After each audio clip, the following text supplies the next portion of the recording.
প্রকৃতি ও জীবন অনুষ্ঠানে আপনাদের সবাইকে স্বাগতম। বাংলাদেশের জীববৈচিত্র্য, প্রকৃতি ও পরিবেশের নানা বিষয় নিয়ে আমাদের এই অনুষ্ঠান প্রকৃতি ও জীবন।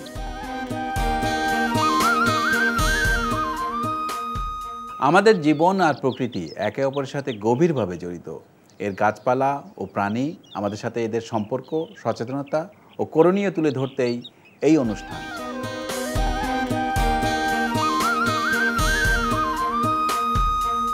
প্রকৃতিতে এমন অনেক গাছ আছে যা অতি মূল্যবান এবং সহজে মেলে না। অগোচরে থেকেই সে তার নিয়ম মতো বিভিন্নভাবে আমাদের উপকার করে যাচ্ছে। আমাদের দেশেও এমন কিছু গাছ আছে যেগুলো অত্যন্ত উপকারী, কিন্তু সহজে দেখা মেলে না। আমরা অনেকেই হয়তো জানি না এই গাছগুলোর দুর্লভ। আমাদের আজকের পর্ব এই দুর্লভ গাছ নিয়ে। এই বিষয়ে আলোচনা করব রাজশাহী বিশ্ববিদ্যালয়ের উদ্ভিদ বিজ্ঞান বিভাগের অধ্যাপক ডক্টর এম.আই. জুবেরির সাথে। বাংলাদেশের দুর্লভ প্রজাতির গাছপালা নিয়েই যার গবেষণা। আমাদের আজকের বিষয় নিয়ে তার কাছে বিস্তারিত জানব। তবে তার আগে চলুন দেখে আসি পরিবেশ বিজ্ঞানী ডক্টর আনিসুজ্জামান খান এবং প্রকৃতি ও জীবন দলের দুর্লভ প্রজাতির গাছপালা নিয়ে কিছু তথ্য ও চিত্র।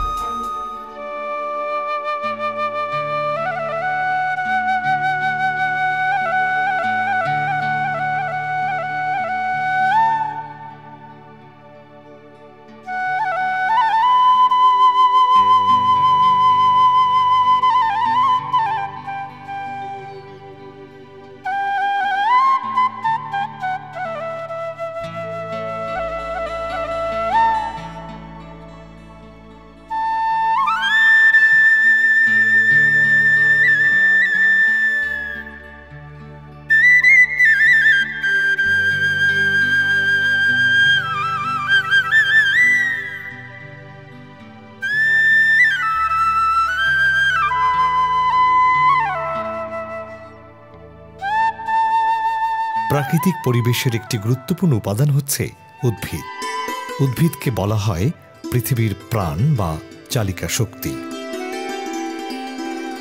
উদ্ভিদ ছাড়া অন্যান্য প্রাণীর বেঁচে থাকা অসম্ভব। উদ্ভিদ ও প্রাণীর মধ্যে রয়েছে একটি শৃঙ্খল।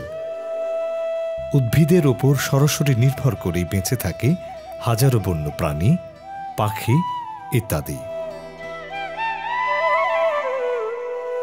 মানবজাতি সহ সকল প্রাণীর বেঁচে থাকার অপরিহার্য উপাদান অক্সিজেনের একমাত্র যোগানদাতাও এই উদ্ভিদকুল। কিন্তু আমাদের অযত্ন, অবহেলা আর অসচেতনতার কারণে অনেক মূল্যবান উদ্ভিদ হয়ে পড়ছে বিপন্ন। কিছু প্রজাতির উদ্ভিদ আগে বেশ ভালো অবস্থায় দেখা গেলেও এখন আর সচরাচর দেখা যায় না। এই দুর্লভ প্রজাতির মধ্যে আমাদের অতি প্রয়োজনীয় ঔষধি গাছ সহ অন্যান্য উদ্ভিদও রয়েছে।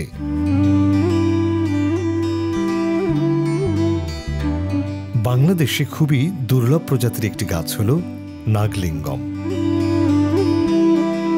অনেকে নাগরাজ বলে থাকেন। নাগ বা সাপের সাথে গাছটির কোনো সুনির্দিষ্ট সম্পর্ক আছে কিনা কারো জানা নেই। তবে সাপের ফনার মতো দেখতে আকর্ষণীয় ফুলের জন্যই হয়তো এই নাম।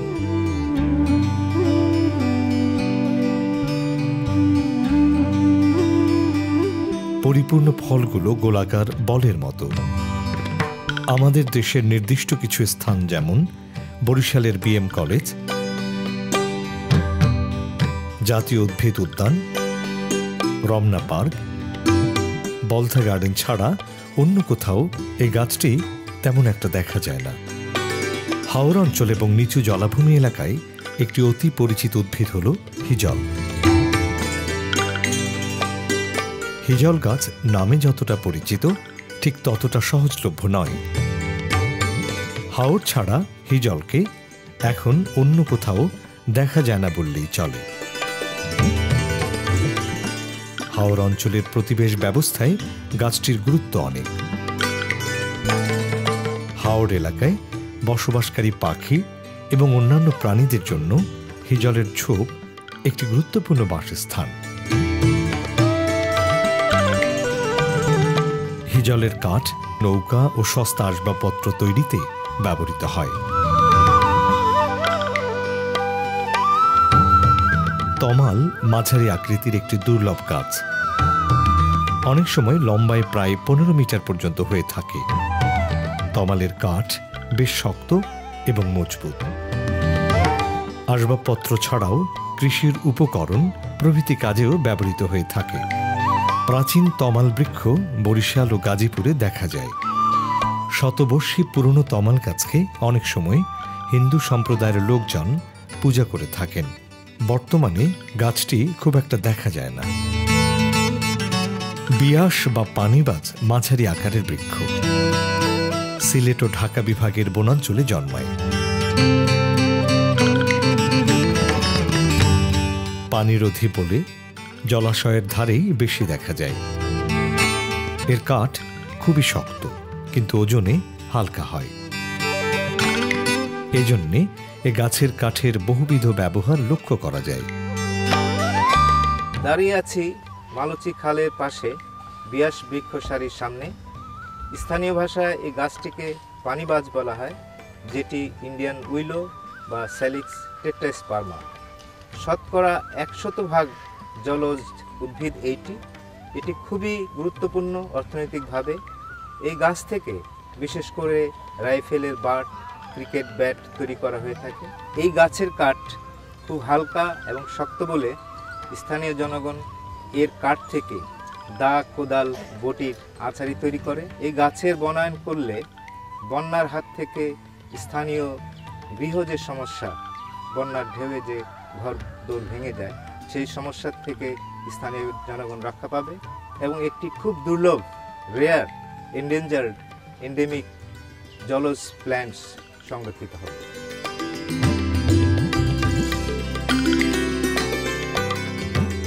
পুরো গায়েই ধারালো কাঁটাযুক্ত এই দুর্লভ গাছটির নাম বাজনা বা রয়না। প্রথম দেখায় শিমুল গাছ বলেই মনে হয়। গাছটির ফল থেকে এক ধরনের তেল তৈরি হয়, যেটি ঘিয়ের পরিপূরক হিসেবে কাজ করে। জাতীয় উদ্ভিদ উদ্যানেও কয়েকটি এ জাতীয় গাছ রয়েছে।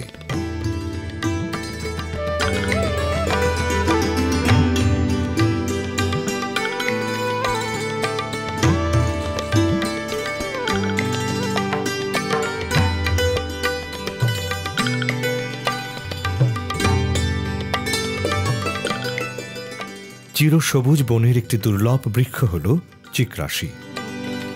এদেরকে সিলেট, চট্টগ্রাম, পার্বত্য চট্টগ্রাম এলাকার বিভিন্ন বনাঞ্চলে পাওয়া যায়। চিকরাশি আকারে বেশ বড় আর উচ্চতায় প্রায় 25 মিটার পর্যন্ত হয়ে থাকে। চিকরাশির কাঠ অত্যন্ত ভারী, শক্ত এবং উন্নত মানের আসবাবপত্র, নৌকা, গৃহ নির্মাণ ইত্যাদি বহুবিধ কাজে ব্যবহৃত হয়। বড় বড় চিকরাশি গাছগুলো চিরসবুজ বনের উপরের স্তর ব্যবহারকারী বন্যপ্রাণী যেমন উল্লুক, হনুমান, বানর এই প্রজাতিগুলোর বিপদকালীন আশ্রয় হিসেবে কাজ করে। একসময় প্রাধান্য বিস্তারকারী অনেক বনবৃক্ষই আজকাল সহজে দেখতে পাওয়া যায় না। আমাদের পাহাড়ি অঞ্চলে এখনো দেখতে পাওয়া যায় নাম জানা অজানা নানান প্রজাতির দুর্লভ বৃক্ষকুল।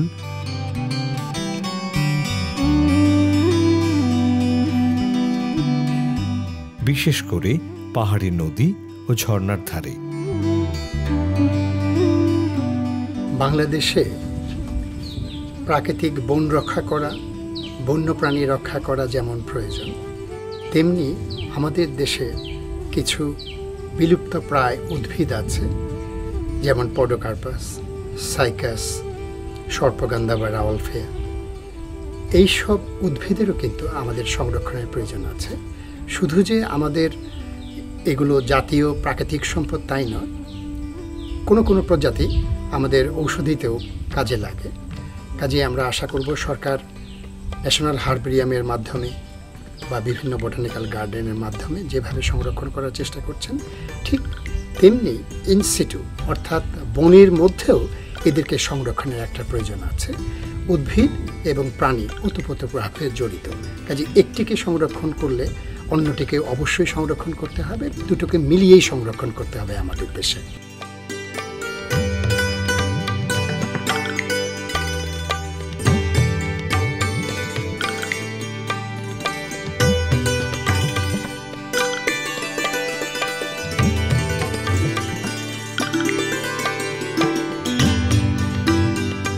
বুনোযজ্ঞ ডুমুর গাছ এখন আর সহজে দেখা মেলে না। পার্বত্য চট্টগ্রামের পাহাড়িয়া বনাঞ্চলে কখনো কখনো দেখা মেলে। সাধারণ ডুমুরের চেয়ে এর ফল অনেক বড় হয়ে থাকে। এই ডুমুর খাদ্য হিসেবে বেশ জনপ্রিয়। তেলসুর, গর্জন, চম্পা, উরিয়াম, পডোকার্পাস, বুনো বট, বুনো বাঁশ ইত্যাদি আমাদের প্রাকৃতিক বনগুলোতে কমে আসছে।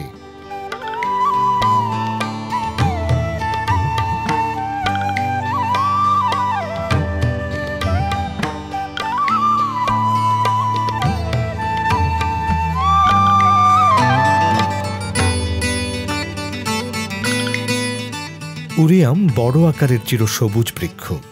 এইসব গাছ ছাড়াও নানান ঔষধি গুণ সম্পন্ন গাছগুলো সংখ্যায় ভীষণভাবে কমে আসছে।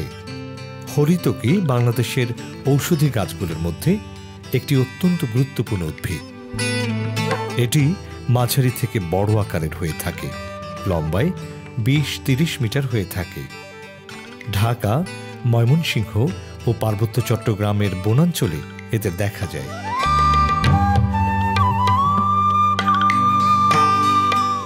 এছাড়া গ্রামাঞ্চলেও এদের উপস্থিতি চোখে পড়ে। আমলকি, হরিতকি ও বহেরা দিয়ে তৈরি আয়ুর্বেদিক ঔষধ ত্রিফলার অন্যতম উপাদান হল হরিতকি। হরিতকি গাছের সবচাইতে মূল্যবান উপাদান হল এর ফল। হরিতকি কাঠ খুব শক্ত এবং মোটামুটি টেকসই হয়। এদের কাঠ আসবাবপত্র, কৃষি যন্ত্রপাতি ও অন্যান্য নানা কাজে ব্যবহৃত হয়। ত্রিফলার আর এক উপাদান বহেরা। দেশের মধ্যাঞ্চলে এরা প্রাকৃতিকভাবে জন্মায়। বহেরা আকারে বেশ বড় এবং উচ্চতায় প্রায় 40 মিটার পর্যন্ত হয়। হরিতকির মতোই বহেরারও প্রচুর ঔষধি গুণ আছে, বিশেষ করে ফল এবং বীজের।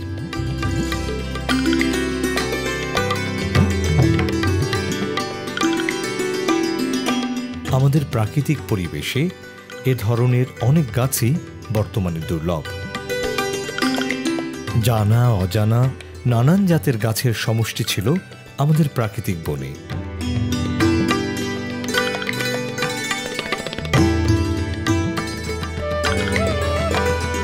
কিন্তু বিভিন্ন অবিবেচনাপ্রসূত কাজের কারণে প্রয়োজনীয় গাছগাছটার পরিমাণ কমে আসছে আশঙ্কাজনকভাবে। বিভিন্ন ঔষধি গাছ, কাঠ বা ফল প্রদানকারী অনেক গাছই আজ দুর্লভ। প্রাকৃতিক ভারসাম্য রক্ষায় এদের অবদান অসামান্য। মানুষ যেমন প্রতিনিয়ত এইসব উদ্ভিদগুলো থেকে উপকার পেয়ে যাচ্ছে, তেমনিভাবে বিভিন্ন প্রজাতির পশু পাখি,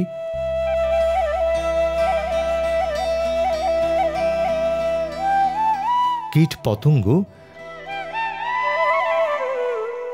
খাদ্য এবং আশ্রয়ের জন্য এইসব দুর্লভ বৃক্ষ প্রজাতির ওপর নির্ভরশীল। যথাযথ সংরক্ষণের উদ্যোগ গ্রহণ না করলে আগামী 1 শতকে অনেক দুর্লভ উদ্ভিদই বিলুপ্ত হওয়ার আশঙ্কা রয়েছে।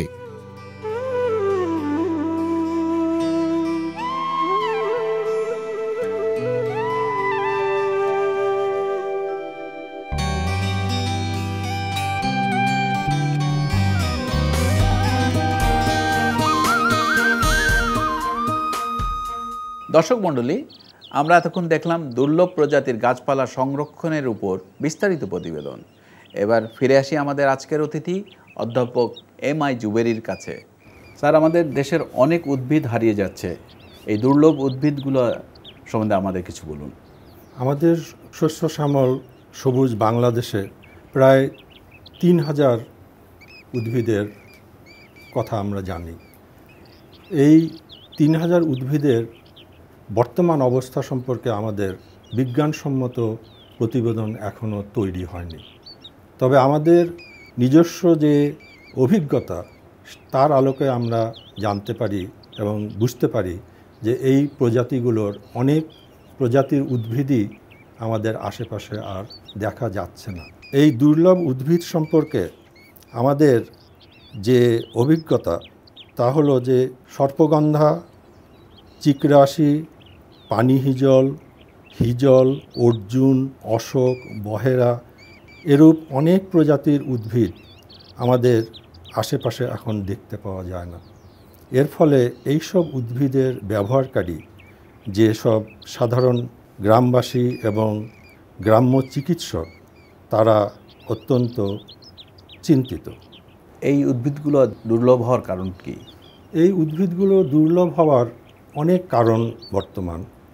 প্রধানত জনসংখ্যা বৃদ্ধি এবং উদ্ভিদগুলোর অতি ব্যবহার এই উদ্ভিদগুলোকে দুর্লভ করে তুলেছে। তাছাড়াও এই উদ্ভিদের যারা ব্যবহারকারী, তারা সচেতনভাবে উদ্ভিদ ব্যবহার না করার কারণেই অনেক প্রজাতি বংশবিস্তার করতে পারছে না।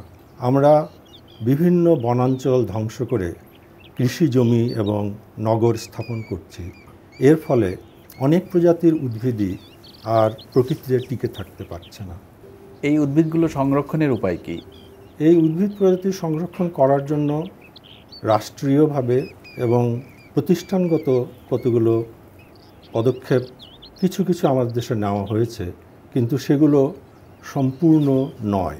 ঢাকায় কেন্দ্রীয় বোটানিক্যাল গার্ডেন ছাড়া দেশের অন্যান্য যে প্রাকৃতিক অঞ্চল আছে সেখানে তেমন কোনো উদ্ভিদ সংরক্ষণের ব্যবস্থা নেই। আমরা যদি দেশের বিভিন্ন অঞ্চলে বোটানিক্যাল গার্ডেন স্থাপন করতে পারি, তাহলে বিপন্ন উদ্ভিদ প্রজাতির এক্স সিটু সংরক্ষণ সম্ভব। কিন্তু মূল কথা হলো উদ্ভিদ প্রজাতিকে তাদের নিজের আবাসস্থলে স্থাপন করতে হবে, যাতে করে তারা বংশবিস্তার করতে পারে এবং উদ্ভিদের ব্যবহারকারীরা তা সহজে পেতে পারে। এজন্য সরকারের সঙ্গে প্রতি অঞ্চলের স্থানীয় নাগরিকদের সচেতন হতে হবে, তাদের নিজস্ব আবাসস্থলেই সংরক্ষণ করতে হবে। এটা শুধু সরকারি বা প্রাতিষ্ঠানিক পদক্ষেপে সম্ভব নয়, কারণ আমাদের মতো জনবহুল দেশে যদি প্রত্যেক নাগরিক সচেতন না হন, তাহলে টেকসইভাবে এইসব বিরল উদ্ভিদকে আমাদের দেশে ফিরিয়ে আনা অসম্ভব। আমরা সাধারণ মানুষকে কিভাবে এর ব্যাপারে সচেতন করতে পারি? সাধারণ মানুষ প্রকৃতি ব্যবহার করেন, তারা তাদের প্রয়োজনটাই বেশি বুঝেন। তারা উদ্ভিদের প্রয়োজন বা উদ্ভিদের টিকে থাকার যে প্রয়োজন সেটা সহজে উপলব্ধি করতে পারেন না। এ বিষয়ে আমাদের সাধারণ নাগরিকের সচেতনতা বৃদ্ধি অত্যন্ত গুরুত্বপূর্ণ। এদিক থেকে আমরা এই যে প্রোগ্রাম জনগণকে দেখাতে চাচ্ছি, এটা বড় পদক্ষেপ রাখতে পারে। এ ধরনের প্রোগ্রাম ছাড়াও শিক্ষা প্রতিষ্ঠানে, দেশের ক্লাবগুলোতে জনসাধারণের মধ্যে উদ্ভিদ সংরক্ষণের সচেতনতা বৃদ্ধি প্রচেষ্টা নিতে হবে, যাতে করে তারা উপলব্ধি করতে পারেন যে এই বিরল প্রজাতির উদ্ভিদগুলো যদি আমরা সংরক্ষণ করতে না পারি, তাহলে ভবিষ্যতে এদের যে অর্থনৈতিক ব্যবহার তা থেকে আমরা বঞ্চিত হব, এদের যে পরিবেশগত অবদান এবং এদের যে নান্দনিক ভূমিকা সেটাও আমরা হারাবো। এর ফলে এই আমাদের মাতৃভূমিতে স্বচ্ছন্দে বেঁচে থাকা আমাদের জন্য অসম্ভব হয়ে পড়বে। ধন্যবাদ ডক্টর জুবেরী। আপনি কষ্ট করে আমাদের সময় দেওয়ার জন্য এবং অনেক মূল্যবান তথ্য আমাদের জানানোর জন্য। দর্শক মণ্ডলী, প্রকৃতি ও জীবন অনুষ্ঠানের এবারের সেগমেন্টটি হচ্ছে আপনি জানেন কি? চলুন জানা যাক দুর্লভ প্রজাতির গাছপালা নিয়ে কিছু অজানা তথ্য। আপনি জানেন কি? পৃথিবীর সমস্ত উদ্ভিদ প্রজাতির মধ্যে শতকরা 2 ভাগ উদ্ভিদেরই ঔষধি গুণাবলী আছে। বাংলাদেশে প্রায় 5 শতাধিক ঔষধি গাছের প্রজাতি রয়েছে। পৃথিবীব্যাপী ব্যাপকভাবে ব্যবহৃত ঔষধের মধ্যে কমপক্ষে 120টি ঔষধ সরাসরি উদ্ভিজ্জ উপাদান থেকে প্রস্তুত করা হয়। বাংলাদেশ থেকে প্রায় 10 ভাগ উদ্ভিদ ইতিমধ্যেই বিলুপ্ত হয়ে গেছে। বাংলাদেশের বিপন্ন ও দুর্লভ উদ্ভিদ সংরক্ষণ ও গবেষণাকারী প্রতিষ্ঠান বাংলাদেশ ন্যাশনাল হার্বেরিয়াম। এই সংস্থার মতে আমাদের দেশের প্রায় 106 প্রজাতির ভাস্কুলার উদ্ভিদ আজ বিলুপ্ত হওয়ার পথে। বর্তমানে বাংলাদেশের প্রায় 200 প্রজাতির উদ্ভিদ দুর্লভ এবং বিপন্ন অবস্থায় আছে। আমাদের এবারের সেগমেন্টটি হচ্ছে কুইজ। গত পর্বের কুইজটি ছিল কোন ময়না বা শালিক প্রজাতিটিকে অধিকাংশ সময় নদীর ধারে বাসা করতে দেখা যায়। সঠিক উত্তরটি হল গাং শালিক। অনেকেই সঠিক উত্তর দিতে পেরেছেন, তবে লটারির মাধ্যমে নির্বাচিত সঠিক উত্তরদাতা হচ্ছেন মোহাম্মদ আব্দুল ওয়াদুদ, পরিচালক, দুর্নীতি দমন কমিশন, ঢাকা। অভিনন্দন আপনাকে। আইপোস্টের মাধ্যমে আপনার ঠিকানায় পৌঁছে যাবে আকর্ষণীয় গিফট। এবারে জানিয়ে দিচ্ছি আমাদের আজকের কুইজ। আমাদের আজকের কুইজ হচ্ছে কোন দুর্লভ বৃক্ষটি ঔষধি গুণাগুণ সম্পন্ন? এ হিজল, বি বহেরা। সঠিক উত্তর জানিয়ে বৃহস্পতিবার বিকেল 5টার মধ্যে আমাদেরকে SMS করুন। SMS পাঠাতে আপনার মোবাইলের মেসেজ অপশনে গিয়ে টাইপ করুন POJ স্পেস A অথবা B স্পেস আপনার নাম, ঠিকানা ও পেশা এবং যে কোনো মোবাইল থেকে পাঠিয়ে দিন 6161 নম্বরে।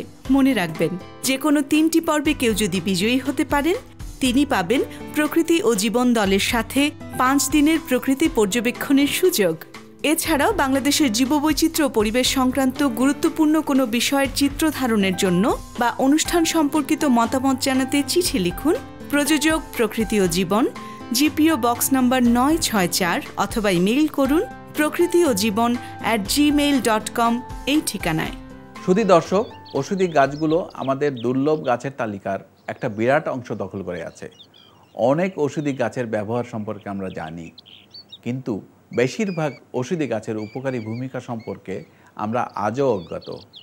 কারণ একটাই, সেটা হলো পর্যাপ্ত গবেষণার অভাব। ফলে আমাদের কাছে অজানাই রয়ে গেছে অনেক গুরুত্বপূর্ণ তথ্য। তাই আমাদের সকলের উচিত সম্মিলিতভাবে এই অতি প্রয়োজনীয় এবং দুর্লভ উদ্ভিদ সংরক্ষণে একযোগে কাজ করা। সুন্দর প্রকৃতিতে গড়ি সুস্থ জীবন, এই আশা নিয়েই শেষ করছি আজকের অনুষ্ঠান। আপনারা সবাই ভালো থাকুন, সুস্থ থাকুন।